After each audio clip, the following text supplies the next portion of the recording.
നമസ്കാരം. കേന്ദ്ര ഇൻ്റലിജൻസിൻ്റെ ലേറ്റസ്റ്റായ റിപ്പോർട്ട് പുറത്തു വന്നിരിക്കുകയാണ് കേരള ഇലക്ഷനെക്കുറിച്ച്. കേരള ഇലക്ഷനിൽ ഇത്തവണ UDF അധികാരത്തിൽ വരുന്നത് ചെറിയ ഭൂരിപക്ഷത്തിനല്ല, 100-ൽ പരം ഭൂരിപക്ഷത്തോടെയാണ് UDF അധികാരത്തിൽ വരുന്നത് എന്ന് കൃത്യമായി പറഞ്ഞിരിക്കുകയാണ്. മലബാറിൽ വലിയ ക്ഷീണമായിരിക്കും LDFിനുണ്ടാക്കുക. അതേപോലെ മധ്യ കേരളത്തിൽ സമ്പൂർണ്ണമായ വിജയം UDFിനായിരിക്കും. തെക്കൻ കേരളത്തിലും വലിയ അട്ടിമറികൾ നടക്കും. BJP 3 സീറ്റുകൾ മിനിമം പിടിക്കും എന്നുള്ളത് കൂടിയാണ് കേന്ദ്ര ഇൻ്റലിജൻസ് റിപ്പോർട്ട് പറയുന്നത്. BJPയെ സംബന്ധിച്ചുള്ള കാര്യം തന്നെ എടുക്കാം. BJP ഏറ്റവും അധികം പ്രതീക്ഷ പുലർത്തിയത് 10 സീറ്റുകളിലാണെങ്കിൽ കേന്ദ്ര നേതൃത്വം, കേന്ദ്ര ഇൻ്റലിജൻസ് ബ്യൂറോ കൊടുത്തിരിക്കുന്ന റിപ്പോർട്ട് നേമത്തും അതേപോലെ കഴക്കൂട്ടത്തും അതേപോലെ പാലക്കാടുമാണ് അവർക്ക് ആകെ വിജയപ്രതീക്ഷ പറയുന്നത്. അതിൽ ഏറ്റവും അധികം നേമവും പാലക്കാടും തന്നെയാണ് മുൻപന്തിയിൽ നിൽക്കുന്നത്. മറ്റേത് പ്രതീക്ഷ മാത്രമാണ്. ബാക്കി എല്ലാ സ്ഥലങ്ങളിലും ഉദ്ദേശിച്ച കാര്യങ്ങൾ നടന്നിട്ടില്ല എന്നുള്ളത് തന്നെയാണ് റിപ്പോർട്ടിലുള്ളത്. നമുക്കറിയാം, കേരളത്തിൽ 140 മണ്ഡലങ്ങളിൽ VD സതീശൻ പറഞ്ഞ 100-ൽ പരം സീറ്റുകൾ UDFന് കിട്ടുമെന്നുള്ളതാണ്. അത് തന്നെയാണ് കൃത്യമായി കേന്ദ്ര ഇൻ്റലിജൻസിലും പറയുന്നത്. ഇതിൽ ഏറ്റവും പ്രധാനപ്പെട്ട 2 കാര്യങ്ങൾ, ധർമ്മടത്ത് പിണറായി വിജയൻ ചുരുങ്ങിയത് ഒരു 3000 തുടങ്ങി 5000 വോട്ടിൻ്റെ ഭൂരിപക്ഷത്തിന് ജയിക്കാം. എന്നാൽ ബേപ്പൂരിൽ 5000 മുതൽ 10000 വോട്ടിന് റിയാസ് തോൽക്കുമെന്നാണ്, AV അൻവർ ജയിക്കുമെന്നാണ് ഈ റിപ്പോർട്ട് പറയുന്നത്. അവിടെയും BJP ശക്തമായ മത്സരം നടത്തുന്നുണ്ട്. കോഴിക്കോട് 1-ലും 2-ലും BJP ശക്തമായ വിജയം പ്രവർത്തനം നടത്തിയവർ വോട്ട് വർദ്ധിക്കും. അവിടെ 2 സ്ഥലങ്ങളിൽ UDF വിജയിക്കുമെന്നുള്ള കൃത്യമായ കണക്കാണ് കേന്ദ്ര ഇൻ്റലിജൻസ് പറയുന്നത്. കണ്ണൂർ, കാസർഗോഡ് ജില്ലയിൽ 3 മുതൽ 4 വരെ സീറ്റുകൾ UDF നേടുമെന്ന് തന്നെയാണ് ഈ റിപ്പോർട്ടിലുള്ളത്. മഞ്ചേശ്വരത്ത് സുരേന്ദ്രൻ തോൽക്കും, 10,000-ൽ താഴെ വോട്ടുകൾക്ക് തോൽക്കുമെന്നുള്ളതാണ് കേന്ദ്ര ഇൻ്റലിജൻസ് പറയുന്നെങ്കിൽ, കാസർഗോഡ് അശ്വനി 15,000-ൽ മേലെ വോട്ടുകൾക്ക് തോൽക്കാനാണ് സാധ്യത എന്നാണ് പറയുന്നത്. അശ്വനി ജയിക്കില്ല. നല്ല മത്സരമാണ് അശ്വനി നടത്തിയത്. അശ്വനിയെ ശരിക്കും മഞ്ചേശ്വരത്തെ മാറ്റിയിരുന്നെങ്കിൽ ചിലപ്പോൾ പിക്ചർ തന്നെ മാറുമായിരുന്നു എന്നുള്ളതാണ് പറയുന്നത്. അതോടൊപ്പം തന്നെ കാഞ്ഞങ്ങാട് മാത്രമാണ് LDF വിജയിക്കാൻ സാധ്യതയുള്ളൂ. ഉദുമയിലും അതേപോലെ തൃക്കരിപ്പൂരിലും UDF വിജയിക്കുമെന്നുള്ളതാണ് ഏറ്റവും പ്രധാനപ്പെട്ട ഒരു. ഉദുമയിൽ ശക്തമായ പോരാട്ടത്തിലൂടെയാണ് CH കുഞ്ഞമ്മുവിനെ പരാജയപ്പെടുത്തിക്കൊണ്ട് UDF വിജയിക്കുമെന്ന് പറയുന്നത്.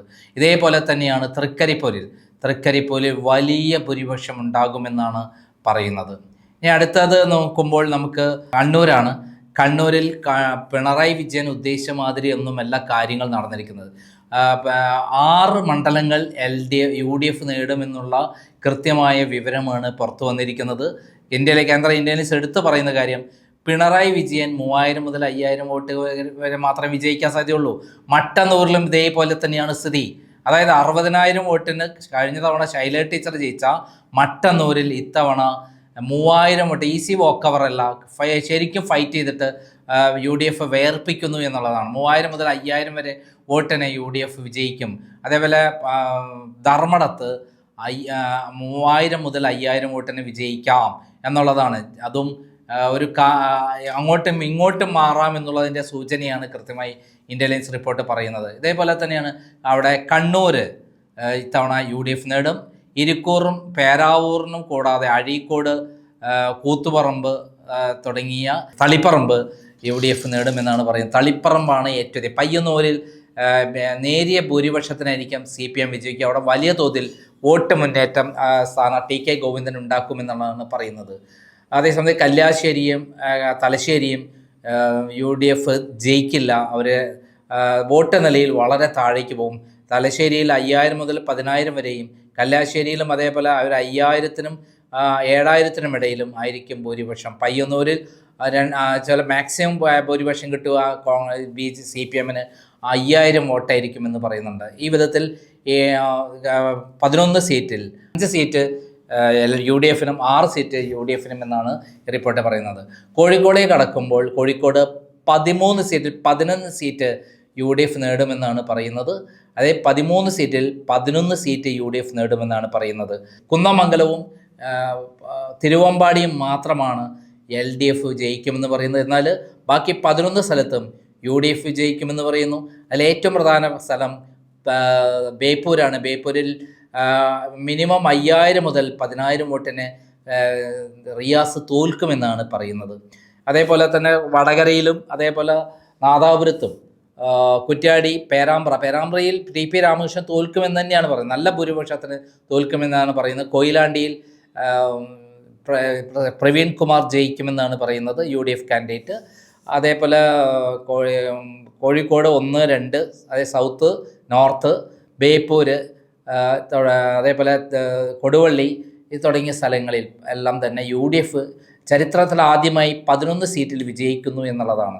ഇത് ചരിത്ര വിജയമാണ് കോഴിക്കോട് കേന്ദ്ര ഇൻ്റലിജൻസ് ബ്യൂറോ പറയുന്നത്. വയനാട്ടിലേക്ക് കടന്നാൽ 3 സീറ്റും UDF പിടിച്ചെടുക്കും. അവിടെ വേറെ ഒന്നും തന്നെ ബാധിച്ചിട്ടില്ല എന്നുള്ളതാണ്. ഏറ്റവും മിനിമം 15000 മുതൽ 25000 വോട്ടിൻ്റെ ഭൂരിപക്ഷമായിരിക്കും. കോഴിക്കോടും UDF സ്ഥാനാർത്ഥികൾ വലിയ ഭൂരിപക്ഷം ഉണ്ടാകുമെന്ന് പറയുമ്പോൾ മലപ്പുറത്ത് 1 സീറ്റിൽ പോലും UDF തോൽക്കില്ല.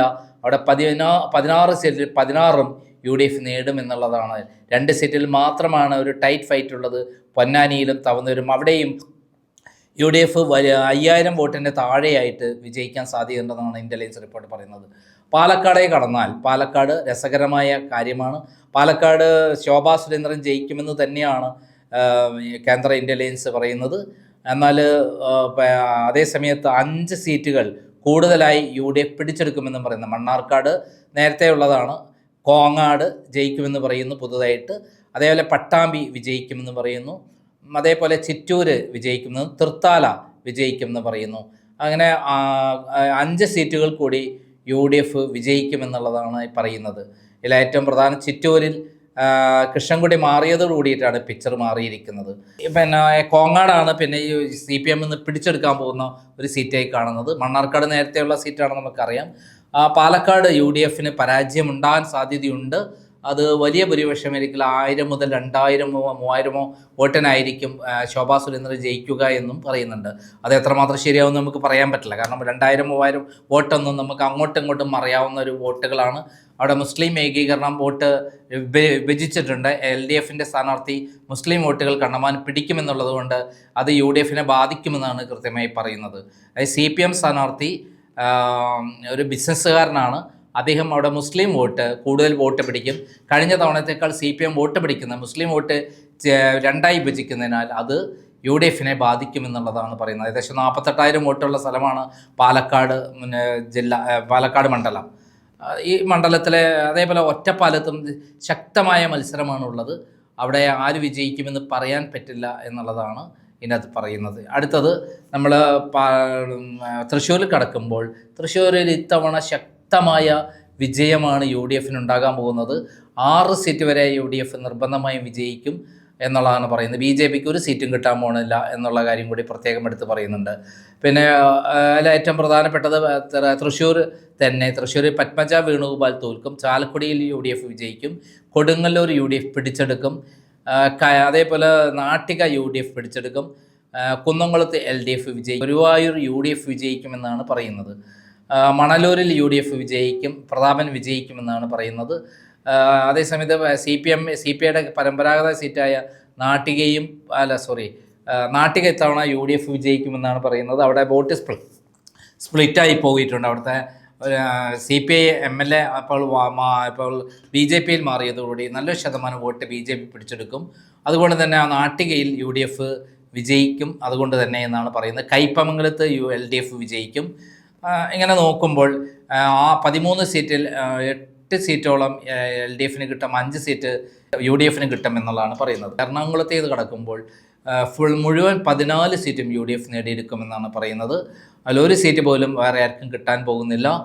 കളമശ്ശേരി തോൽക്കും രാജീവ്. പിന്നെ കുന്നത്തുനാടും തൃപ്പൂണിത്തുറയും UDF പിടിച്ചെടുക്കും എന്നുള്ളതാണ് പറയുന്നത്. തീർച്ചയായും തൃപ്പൂണിത്തുറയിൽ പുതിയ പരീക്ഷണം നെഗറ്റീവായിട്ട് മാറിയിട്ടുണ്ട്. അതായത് BJPയുടെ ശക്തി കേന്ദ്രമായ കൊടുങ്ങല്ലൂരിലും അതേപോലെ തൃപ്പൂണിത്തുറയും UDF 2020 വിട്ടുകൊടുത്തത് നെഗറ്റീവായിട്ട് മാറി എന്നാണ് പറയുന്നത്. അതേപോലെ ഇടുക്കിയെ സംബന്ധിച്ചിടത്തോളം വലിയ തിരിച്ചടിയാണ് ഇത്തവണ 5 സീറ്റും UDF നേടിയെടുക്കുമെന്ന് പറയുന്നു. ഇടുക്കിയിൽ റോഷി അഗസ്റ്റിനും പരാജയപ്പെടുമെന്നാണ് പറയുന്നത്.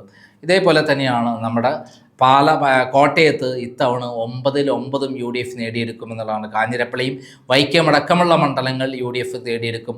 ഒരു സ്ഥലത്ത് പോലും വിജയിക്കില്ല. ഷോൺ ജോർജും PC ജോർജും പരാജയപ്പെടുമെന്ന് തന്നെയാണ് പറയുന്നത്. ഇതോടൊപ്പം തന്നെ പത്തനംതിട്ടയിലും 5 സീറ്റും UDF നേടിയെടുക്കും. അവിടെ നമ്മളെ വീണ ജോർജ് ദയനീയമായി പരാജയപ്പെടും. 3-ാം സ്ഥാനത്തേക്ക് വരെ തള്ളാം. കുമ്മനം രാജശേഖരൻ 2-ാം സ്ഥാനം നേടാം ചിലപ്പോൾ എന്നുകൂടി പറയുന്നുണ്ട്. തിരുവല്ലയിൽ പ്രധാനമന്ത്രി വന്ന സ്ഥലത്ത് വലിയ നേട്ടങ്ങളൊന്നും BJP ഉണ്ടാക്കാൻ പോകുന്നില്ല എന്ന് തന്നെയാണ് റിപ്പോർട്ട്. ഇനിയിപ്പം ആലപ്പുഴ ജില്ലയിൽ കടന്നു കഴിഞ്ഞാൽ 9 സീറ്റാണുള്ളത്. 9 സീറ്റിൽ 7ഓളം സീറ്റുകൾ UDF നേടുന്നു എന്നുള്ളതാണ്. ചേർത്തലയും ചെങ്ങന്നൂരും മാത്രമാണ് LDFിനോടൊപ്പം നിൽക്കുന്നത്. സജി ചെറിയാൻ വിജയിക്കുമെന്നാണ് പറയുന്നത്. അതോടൊപ്പം ചേർത്തലയിൽ പ്രസാദും വിജയിക്കുമെന്ന് പറയുന്നത്. ബാക്കി 7 സീറ്റുകളും UDF നേടുമെന്നാണ് പറയുന്നത്. അതേപോലെ തന്നെ കൊല്ലത്ത് 11 സീറ്റിൽ 7 സീറ്റുകൾ UDF നേടാൻ പോകുന്നു എന്നുള്ളതാണ് വളരെ വിസ്മയകരമായ കാര്യം. കഴിഞ്ഞ തവണ വളരെ ദയനീയമായിട്ടാണ് പരാജയപ്പെട്ടത്. 2 സീറ്റ് മാത്രമായിരുന്നു കഴിഞ്ഞ വർഷം UDFന് കിട്ടിയത്. ഇത്തവണ 7 സീറ്റായി വർദ്ധിപ്പിക്കും. അത് വേണമെങ്കിൽ 9 സീറ്റ് വരെ ആകാം. 2 സീറ്റ് ടൈറ്റ് ഫൈറ്റ് ആണെന്ന് പറയുന്നുണ്ട്. പത്തനാപുരത്ത് ഗണേശൻ തോൽക്കും. കൊട്ടാരക്കരയിൽ ആശാ പോറ്റി വിജയിക്കും എന്നുകൂടി എടുത്തു പറയേണ്ടതുണ്ട് ഈ റിപ്പോർട്ടിൽ. തിരുവനന്തപുരം ജില്ലയിലാണ് വലിയ അട്ടിമറികൾ നടക്കാൻ പോകുന്നത്. ഇടതുപക്ഷത്തിന് വലിയ തോൽവി വരാൻ പോകുന്നു. 14 സീറ്റിൽ 2 സീറ്റുകൾ BJP നേടുമെന്നാണ് പറയുന്നത്, കഴക്കൂട്ടത്തും അതേപോലെ നേമത്തും. എന്നാൽ അതേ സമയത്ത് 8 സീറ്റ് വരെ LDF നിന്നും UDF പിടിച്ചെടുക്കാൻ പോകുന്നു എന്നുള്ളത് കൂടി വളരെ പ്രധാനപ്പെട്ട. കോവളം സീറ്റ് നേരത്തെ ഉണ്ടായിരുന്നു, അതടക്കം 8 സീറ്റുകൾ UDF നേടുമെന്നാണ്. ഇതടക്കം 100+ സീറ്റുകളാണ് UDFന് കിട്ടാൻ പോകുന്നത്. 3 സീറ്റുകൾ BJPക്ക്, ബാക്കിയാണ് ശരിക്കും പറയുകയാണെങ്കിൽ LDFന് കിട്ടുന്നത്. 100+ എന്ന് പറയുമ്പോൾ അത് 10-15 സീറ്റായി ചുരുങ്ങും. ചിലപ്പോൾ 30 സീറ്റുകളെ വരെ 30-35 സീറ്റ് വരെ LDF നേടാം എന്നുള്ളതാണ് ഈ റിപ്പോർട്ട് പറയുന്നത്. എന്തായാലും ശക്തമായ UDF കൊടുങ്കാറ്റ് തന്നെയുണ്ട്. മുഖ്യമന്ത്രി സ്ഥാനത്തേക്ക് പിണറായി വിജയനേക്കാൾ ഏറെ മുൻപന്തിയിലാണ്. 38% VD സതീശനാണ് മുന്നിലുള്ളത്. ജനങ്ങളുടെ അഭിപ്രായം VD സതീശൻ മുഖ്യമന്ത്രിയാവണമെന്നാണ്. എന്നാൽ പിണറായി വിജയൻ 18% വീഴുമ്പോൾ 8%-വുമായിട്ടാണ് രാജീവ് ചന്ദ്രശേഖരനുള്ളത്. എന്തായാലും കേന്ദ്ര ഇൻ്റലിജൻസ് ബ്യൂറോ വളരെ ശക്തമായി അടിത്തട്ട് വരെ പഠിച്ച് കൊടുക്കുന്ന റിപ്പോർട്ടാണ്. കേരളത്തിലെ ഇൻ്റലിജൻസ് റിപ്പോർട്ടിലും 101 സീറ്റിൽ മേലെ UDF നേടുമെന്ന് തന്നെയാണ് പറയുന്നത്. കേരളത്തിൽ പിണറായി വിജയൻ വിജയിക്കുമെന്നുള്ള ആകെ ആശ്വാസമാണ് ഉള്ളത്.